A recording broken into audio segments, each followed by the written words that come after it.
सत Shri Akal. Welcome to Bluebird. Tourist visa और visitor visa, इन दोनों में डिफरेंस क्या होता है?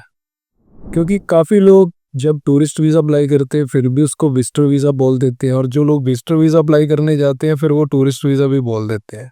बट उनको डिफरेंस नहीं पता होता कि इन दोनों में डिफरेंस क्या है, कि जब आप अप्लाई करने जाएंगे तो एक्चुअल में डिफरेंस कहाँ पर आने वाला है। जब आप विजिटर वीज़ा अप्लाई करने जाएंगे तो आपको वहाँ पे सब क्लासेस अलग अलग मिलेंगी। मैक्सिमम कंट्रीज़ के अंदर ये सब क्लास बनी होती है। बट जब आप अप्लाई करते हैं तो उस टाइम आपको चूज़ करना होता है कि आपका पर्पस क्या है। आपका पर्पस टूरिस्ट है या विजिटर है। तो दोनों में ये डिफरेंस वहाँ पे आ जाएगा। यदि आपने टूरिस्ट सेलेक्ट किया बट आपका पर्पस विजिटिंग था तो आपका वीज़ा रिफ्यूज़ हो सकता है। आपने विजिटर सेलेक्ट किया बट आपका पर्पस टूरिज्म था तो भी वीज़ा और जो है रिजेक्ट हो सकता है। तो आज डिटेल में इसके बारे में बात करेंगे। यदि आपने हमारा चैनल अभी तक सब्सक्राइब नहीं किया तो सब्सक्राइब जरूर करें, क्योंकि ऐसी इंफॉर्मेटिव वीडियोस हमारे चैनल पर आती रहती हैं और जो आप तक पहुंच सकती है। तो यदि आप सब्सक्राइब करके रखेंगे तो जो भी लेटेस्ट अपडेट आएंगी ट्रेंडिंग कंट्रीज़ के बारे में या वीज़ा प्रोसेस के बारे में वो आप तक पहुंच जाएंगी। तो सब्सक्राइब जरूर करते हैं। मैक्सिमम कंट्रीज़ के अंदर जो सब क्लास होती है वो विजिटर वीज़ा सब क्लास ही होती है। जैसे कि आप ऑस्ट्रेलिया में वीज़ा अप्लाई करेंगे तो वहाँ पे सब क्लास 600 आती है, जो कि विजिटर क्लास ही है। आप कनाडा में टूरिस्ट वीज़ा अप्लाई करने जा रहे हैं तो वो विजिटर क्लास के अंदर ही आता है। बट आगे जाके कैटेगरीज चेंज हो जाती हैं जब आपसे पर्पस पूछा जाता है। दोनों ही कंट्रीज़ के अंदर आपसे जब पर्पस पूछा जाएगा वहाँ पर आपको दो चीज़ें मिलेंगी, एक मिलेगा टूरिज्म और एक मिलेगा विजिटिंग क्लास।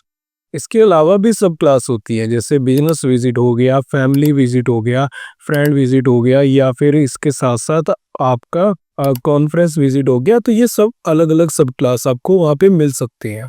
तो ये डिपेंड करता है कि आप कहाँ पे वीज़ा अप्लाई करने जा रहे हैं। तो मैं अभी नॉर्मल बात करूँ, यदि आप यूएस में वीज़ा अप्लाई करते हैं या फिर आप आज की डेट में कनाडा में अप्लाई करते हैं, ऑस्ट्रेलिया में करते हैं या न्यूजीलैंड में करते हैं, तो वहाँ पे आपको ये डिफरेंस जो है देखने को मिलता है। यूएस में भी B1 B2 वीज़ा दो कैटेगरी है, वो एक कैटेगरी नहीं है। B1 बिजनेस विजिट के लिए है, B2 टूरिज्म विजिट के लिए है। तो दोनों में थोड़ा डिफरेंस है, लेकिन आप दोनों को इकट्ठे करके B1 B2 अप्लाई कर सकते हो। मीन्स आपका अभी पर्पस टूरिज्म है तो फ्यूचर में आप बिजनेस विजिट के लिए भी जाने चाहो तो आपको दोबारा वीज़ा लेने की जरूरत नहीं पड़ेगी। इसलिए लोग B1 B2 दोनों कैटेगरी में अप्लाई कर देते हैं। हम बात करते हैं डिफरेंस की। डिफरेंस क्या आता है?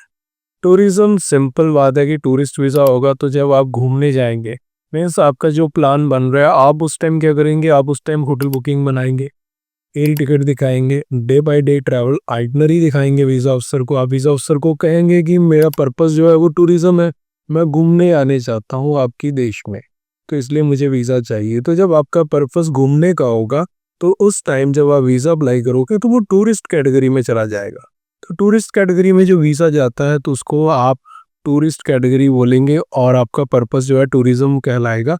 उस केस में आपको वहाँ से कोई भी स्पॉन्सर नहीं चाहिए, आपका कोई रिलेटिव नहीं है, वहाँ पे कोई इशू नहीं है। क्योंकि काफ़ी लोगों को ये कन्फ्यूज़न होती है कि हमारा कोई रिलेटिव नहीं है तो हम कैसे जाएंगे, कोई रिलेटिव होगा बुलाएगा तभी तो हम वीज़ा ले सकते हैं, वैसे वीज़ा नहीं ले सकते। बट ऐसा नहीं है, वीज़ा आपको मिल सकता, बट आपको क्लास जो है वो टूरिज्म सेलेक्ट करनी है। जब आप टूरिज्म क्लास सेलेक्ट करेंगे तो आपकी जो कैटेगरी है वो टूरिस्ट में चली जाएगी। उस केस में आपको स्पॉन्सर नहीं चाहिए किसी से भी, तो आपकी जो कैटेगरी होगी वो टूरिज्म होगी।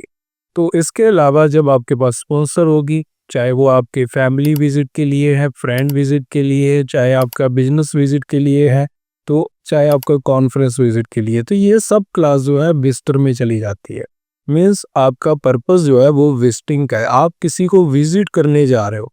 उस केस में आपको स्पॉन्सर लेनी पड़ेगी, आपको इनविटेशन लेटर लेना पड़ेगा, तो आप उस कैटेगरी में अप्लाई करेंगे। उस केस में आपको होटल बुकिंग लगाने की ज़रूरत नहीं है, आपको day by day travel itinerary लगाने की ज़रूरत नहीं है। तो इन डॉक्यूमेंट की आपको ज़रूरत नहीं पड़ती है जब आप विजिटर क्लास में अप्लाई करते हैं विद स्पॉन्सर लेटर और इनविटेशन लेटर।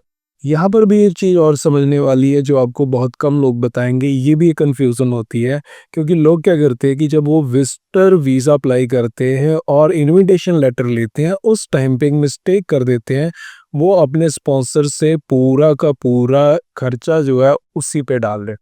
उनको लगता है कि जब पूरा का पूरा खर्चा उन्हीं की तरफ से होगा तो वीज़ा आसानी से मिलेगा। नहीं, वीज़ा ऑफिसर को चाहिए कि आपके टाइज़ क्या है इंडिया के अंदर, क्या आपकी जेब में पैसे हैं खर्चने के लिए, क्या आप जब उनके देश में जाएंगे तो वापस जाने का रीज़न है आपके पास, क्या आपके पास इनकम है या नहीं। उस केस में आपके डॉक्यूमेंट बहुत ज़रूरी होते हैं। उसमें पार्ट आता है इनकम का, आपके फंड्स का, तो ये बड़ा इम्पॉर्टेंट रोल होता है। इसलिए इन डॉक्यूमेंट को हाइड ना करें, अपनी एप्लीकेशन में ज़रूर लगाएँ, चाहे आपको कोई स्पॉन्सर कर रहा है, चाहे वो आपके एक्सपेंस जो है बियर कर रहा है, तब भी अपने डॉक्यूमेंट ज़रूर लगाएँ। और ज़्यादा बेटर हो जाएगा यदि आप कह देंगे कि मैं वहाँ पे रहूँगा, लेकिन जो एक्स्ट्रा एक्सपेंस होने वाले हैं, ट्रैवल टिकट का जो एक्सपेंस होने वाला है, वो मैं बियर करूँगा। मैं मतलब जो अप्लाई कर रहा है वीज़ा विज़िट करने के लिए, जो स्पॉन्सर कर रहा है, उस पे आप जो एक्सपेंस दिखाने वाले हो, वो वहाँ के उनके जो लोकल एक्सपेंस होने वाले हैं, वो आप दिखाओ। जैसे फूड हो गया, अकोमोडेशन हो गया, ऐसे लोकल एक्सपेंस जो है उनके दिखा दो। बट बाकी जो ट्रैवल एक्सपेंस है वो आप अपने दिखा दो। उससे आपके वीज़ा के चांस जो है इंक्रीज़ होंगे। मैक्सिमम लोगों को हाई वीज़ा सक्सेस रेट देखने को मिलती है जब इस तरीके से वीज़ा एप्लीकेशन की जाती है। आपको ये इन्फॉर्मेटिव वीडियो लगी हो, आपको कुछ सीखने को मिला हो, तो चैनल को सब्सक्राइब करके ज़रूर जाइएगा, क्योंकि हमारी जितनी भी वीडियोस होती हैं वो फ्री ऑफ कॉस्ट होती हैं, कोई चार्जेस नहीं लेते। बट एक सब्सक्रिप्शन आपका किया हुआ हमें मोटिवेशन दे देता है। तो सब्सक्राइब करके जाइए, ऐसी और वीडियोस लेके इस चैनल पर हम आते रहेंगे। मिलते हैं फिर एक नई वीडियो में। सत श्री अकाल।